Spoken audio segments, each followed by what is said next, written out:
You might have noticed that the short videos are looking a bit different. I was going to leave this unaddressed, but I've been getting a lot of questions about it on YouTube and on Patreon, so I figured it'd be easier to answer like this.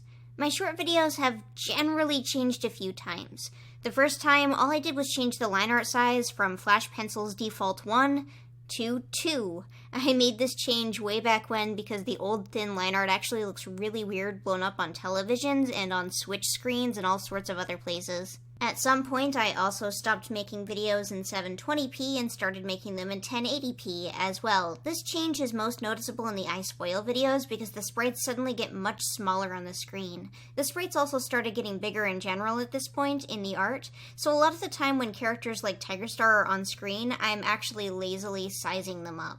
Actually, just for fun, here's a bunch of the first sprites I ever did for I Spoil Into the Wild, and down here I'm going to put a bunch of the new Omen of the Stars sprites to just show you how much larger they are. And I didn't really try to do this. I think it was because I started working off of the Firestar default model at some point, and they just kind of got bigger from there.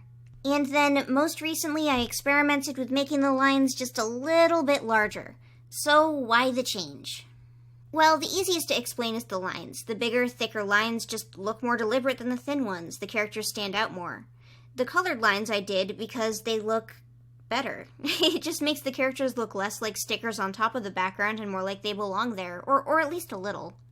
I actually feel like putting colored line art on the characters makes my backgrounds stand out more, and while my backgrounds are usually very, very quickly made, I do like the contrast that it makes between the vaguely detailed background and the very undetailed characters. But at the same time, I want those characters to look like they actually are there, so I've been experimenting with the line colors, and I've also been experimenting with, putting overlays over everything and multiply layers and whatnot. And then the other small changes are, well, trying to make the heads and the faces more distinctive. I want the characters to look more unique outside of just their color. While this will be rather hard to do with thousands of cats, I mostly want to focus on making the main subjects of the books look more unique from each other. Mostly, I'm trying to achieve this by making things like the eyes vary more in size and placement so I can twist the shapes of the heads in more directions. Obviously, while also being simple and easy enough to draw that I can complete an entire video in a week. You see, my quote-unquote old style didn't really allow for many head shapes. Besides maybe strange cases like Tiger Star II, the faces were basically one of three.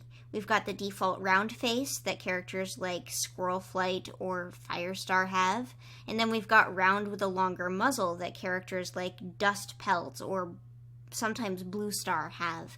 And then we've got Fluffy, which is characters like Gray Stripe and Tiger Star.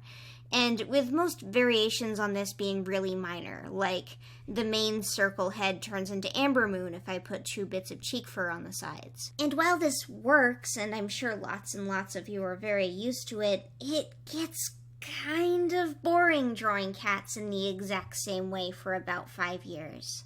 Not that the style hasn't evolved a bit since I started, but while it has gotten more polished, it's been the same general technique for me for years and years and years. So really, the overall reason is just because I want the cats to look different. I want the cats to look different from each other. I draw the cats for my videos in a simple, cartoony style, so why not push that a little further anyways? That said, they're not really in the form that I want them to be in yet. It's hard to experiment and put out videos this quickly at the same time, so it's going to be a bit more of a transition before I find what I actually want them to look like. Anyways, I hope this answered any of your questions about it. I just wanted to let everybody know, yes, my art style did change, and this is why I did it.